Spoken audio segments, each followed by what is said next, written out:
What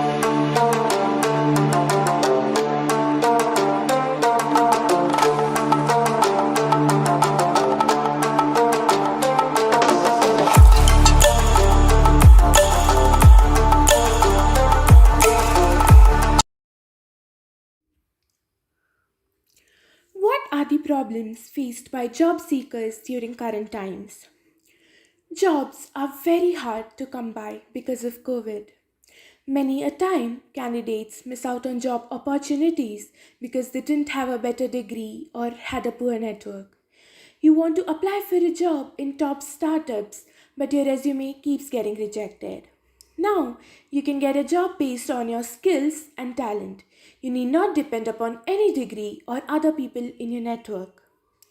The solution is Relevel by an academy, giving candidates access to 1,000 plus jobs across top companies.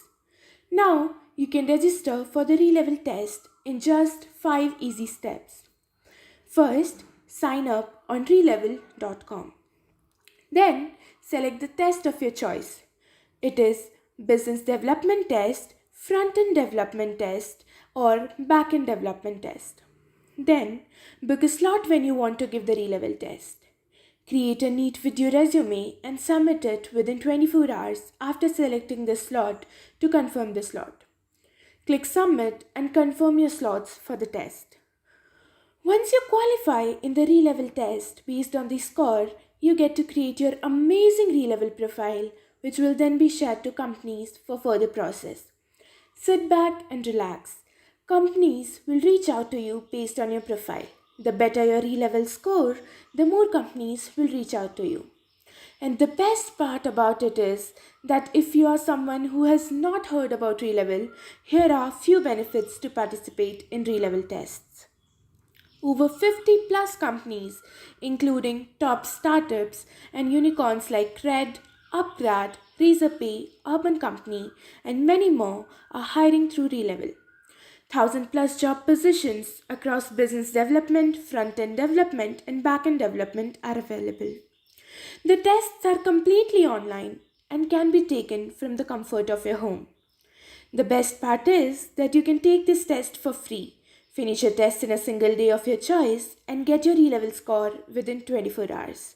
Once you clear the test with the qualifying score, you'll be able to create an amazing candidate profile which will help you showcase your skills and stand out from the crowd. And something that stands out is always noticed by companies.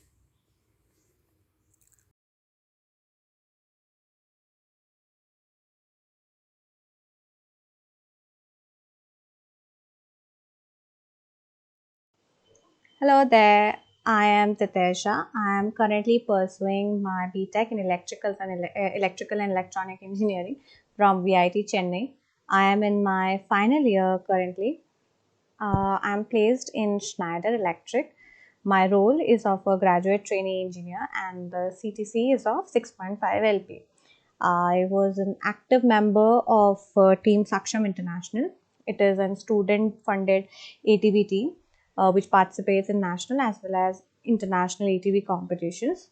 I represented my team and country in Baja SA Illinois 2020 business presentation and bagged second place in it. I was also involved in the technical fest of VIT Chennai.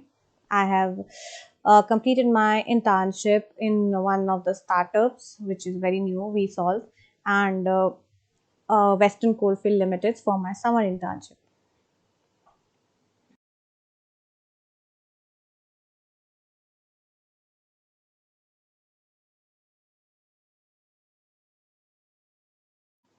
So here I am today to share my placement experience with Schneider Electric. So Schneider Electric came to our campus for placement in the month of December. They were here to select students for two of their departments. One is R&D department and one is the digital department. Both the departments, all the selected students for both the departments were given the role of GET, and the CTC was also the same for all, and both of the departments had 2 years bond rate. So I am not sure about the exact number of students who applied, but around more than 1,000 students were shortlisted for the pre-placement round and online exam. So the online exam is of two rounds. Both the rounds are a eliminating round. So the first one was the technical MCQ, where most of the questions will be asked from your program core topics. Since I am from I come from an electrical branch. So the topics for my exam, from my technical MCQ, were mostly from digital and analog, machines, electromagnetics, signals. Most of them were theory. Numerical questions were not there because the time limit was 30 minutes. So it's best that you get prepared with the basics of all the program code topic. And if you clear your first round, you will get the link for your second round within 10 minutes of completion of your first round. The second round was a game based aptitude test. So in that there were various challenges like motion challenge, switching challenge. Then there were 100 psychometric tests. So there were 100 psychometric questions, and there was no time limit for completing the psychometric questions. So these were the two rounds, and once if you have cleared both the round, you will be called for the interview round. So after 2-3 days, the shortlist for the interview round came, and around 100 students were shortlisted for the interview round. Now interview round is also divided into two parts. So the first one was the technical interview. So now if you are shortlisted for the core branch, like like their R&D department, so you will have to brush up your program code topics. You have to know the basics, most of the which you have written in your resume. Like they'll ask you what is your favorite subject, or which subject you're more comfortable with, or the subjects in which you have most projects. So they'll ask you more about your projects, basics of your favorite subject, whatever you say there on the interview. So make sure you have one or two subjects thorough with their basic questions. You will get them online. And if you are shortlisted for the digital round, you will be asked all the softwares which you have mentioned in your resume, as well as your extracurricular activities. So the basic disadvantage of this situation is that till the interview starts, you don't know for which role you have been shortlisted, because the shortlist which comes, it has all the students, and no specification has been mentioned that you are shortlisted for this particular role. So when the interview starts, they will get from the line of question, you'll get to know, okay, you have been shortlisted for the digital round, or you have been shortlisted for the R&D round. So I was shortlisted for the digital round. So I was asked most of the questions from my resume. So my resume had HTML, CSS, Java, web designing, SQL. So they asked me the basic questions on them. And other than that, extracurricular activities, how was my rapport with my team, how were the team events, my experiences, all the online courses I did. So everything which was mentioned in the resume, top to bottom, every single detail was asked. The interview lasted for 30 minutes. Then if you are shortlisted in your technical interview, you will get called for your HR interview. Now in Schneider Electric, they say the HR interview is more difficult than the technical interview, because there the interview will try to bend your opinion, bend your answers in all possible ways. Like the first question which was asked to me is like, why I am dressed in formals when it was an online interview, because COVID situation was there, we didn't get to be in the campus, it was an online interview. So the first question he asked me, like, why I was dressed in a formal. So you have to answer them boldly, that you feel confident, or you wanted to be professional, and you like to be in good dress. Anything whichever you say is boldest way of answering, you should answer it in that way. So similar questions on your choices, your family will be asked in the interview, in the HR round, and the interviewer will try to trick you, will try to influence you. So various characteristics of your personalities are tested via various line of questions. So make sure you don't fall into that trap.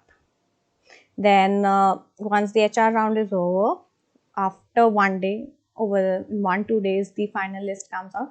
So around 4 to 5 students were selected for the R&D round, for the R&D department, and 17 to 18 students were selected for the digital. All the offers were full time plus internship. So since it was an internship included offer, so you don't have to do. I didn't have to do my capstone project, so my internship was counted as a capstone. So that was a perk.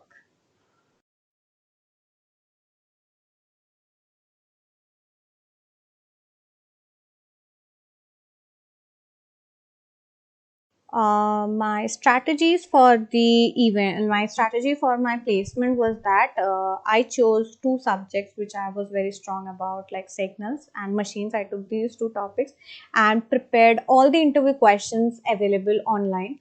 So the best way of preparing for interview as well as for your exam is that you be well versed with all the interview questions available online. For written test, the main idea is that if you are going for a management or a software based job, any one coding language you should be very well versed with data structures and like I'm not very good at coding, so I'm not a good person to suggest which topics, but yeah, main computer topics and in any one language you should be good with. And other than that, if for mostly management type of jobs, you will have to be very good at your aptitude. Your speed should be good, your accuracy should be really good. So you should keep on practicing aptitude. There is India Bricks has a lot of videos as well as questions, so you can do it from there. For interview you can see, like if you're electrical student, you can just write down electrical interview questions, basic interview questions. Even there are company based questions and interview papers and questions are available. People share their experiences, like Geeks for Gigs is there, Hitbull is there, many sites are there. So it's best that you read out all of them, because when you read it you will get to know, okay, this is where I don't have the knowledge and it's a very basic of it. So make sure every topic in your resume or the subject which you are going to say in your interview you are strong with. So make sure you see all the MCQ and interview questions of that particular topic. Lot of sites are available, so be prepared with it and keep a good starting introduction ready for yourself for the HR round, because the first question any HR will ask you is tell me about yourself. So it should be a really short but defining answer.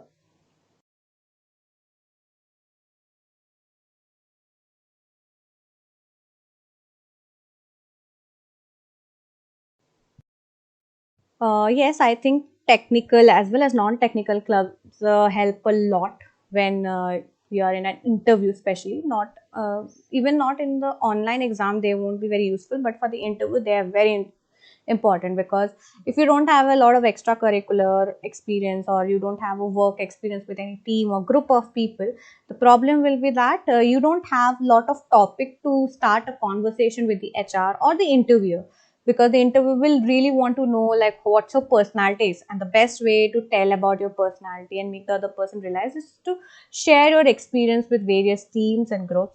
And it also develops a sense of confidence in you, like how to speak, what to speak, when to speak. It's very important that you are confident, bold enough in your interview. So yes, technical as well as non-technical clubs are really important when you go for an interview, because that is where you stand out, because all the extracurriculars you are presenting in your resume are your choices. They are not forced to you that you have to do this by the college or anything. So that are your choices, and that is what depicts your personality. So it's very important that you get involved in various non-academic as well as academic groups, teams, clubs.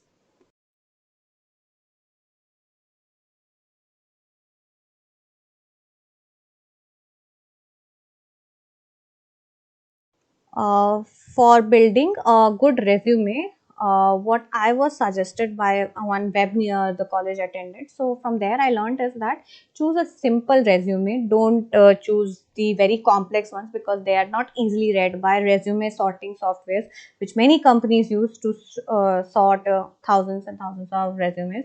So keep a simple basic one where all the topics can be read easily. Best way to test whether a resume is correct or not, or whether it is read correctly or not, is to make an ATS run. Many free ATS testing softwares are available online, so make sure you go through them and make your resume work and see whether it is reading correctly or not.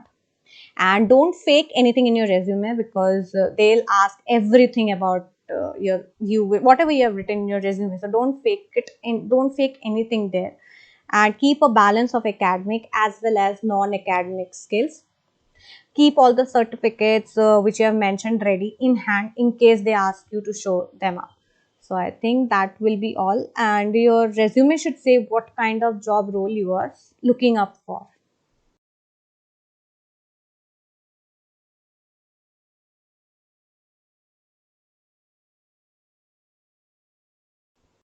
Soft skills are important. I won't, like, if you pay a good attention in your soft skills class, then you won't have to practice your aptitude separately, because they do a very good aptitude as well as coding classes. So if you listen to them, they will be helpful. Depends on you. Otherwise, before the placement start also, you can start doing it. But if you do regularly in your soft, if you are regular and you're attentive in your soft skill class, it will be really helpful at the end, because you are a lot step ahead of your other mates.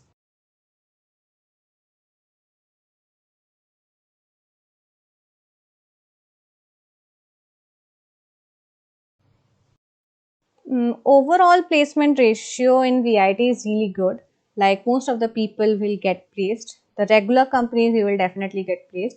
For dream companies, there will be very less number of students who don't get placed, but that is very less.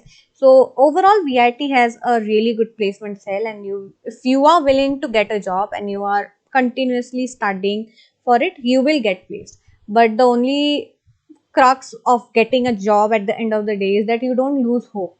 Like, there may be a point when you feel like, okay, I have given this much interview and I've been rejected this time. You should not let that thing be inside you, like, I'm not capable of getting a job. You should keep on improvising yourself, keep on updating your resume, keep on adding things to your resume. If you are looking for a management job, try to see what are the requirements by the management companies. They are all available online. There are a lot of experience shared. You can just check what are, like, if you're going for digital role, you can be well versed with HTML, SQL. These are the good topics and easy topics you can learn easily if you are from a non-coding branch, or you don't like coding much. If you are a coder, you can see how data structures and all work out. So it's best that you keep on updating your resume and keep on studying. Then at the end of the day, you will definitely get placed.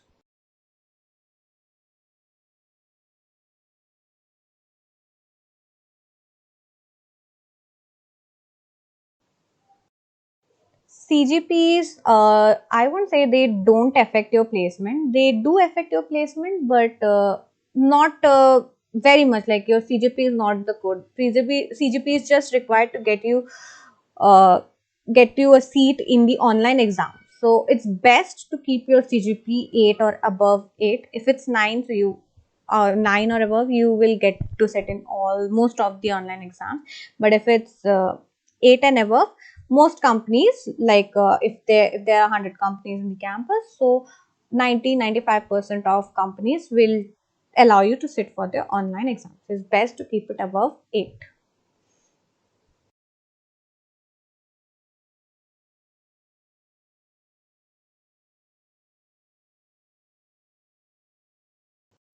My advice for my juniors will be confident, be bold in your interview. And before applying for any job, make sure, like, which job you want to take. Please read the job descriptions provided, and make sure you are ready for the job and all the requirements present, you have that in your resume. Then only sit for it, and prepare accordingly. At the end of the day, it will work out. If you are willing to get a job, it will work out. And finally, I would like to say best of luck. I know you will do good. Be confident about yourself, and don't lose hope if you're not getting placed or you're getting rejected. Very less people get selected in their first interview. So it's okay if you're not one of them. You will get placed. Good luck.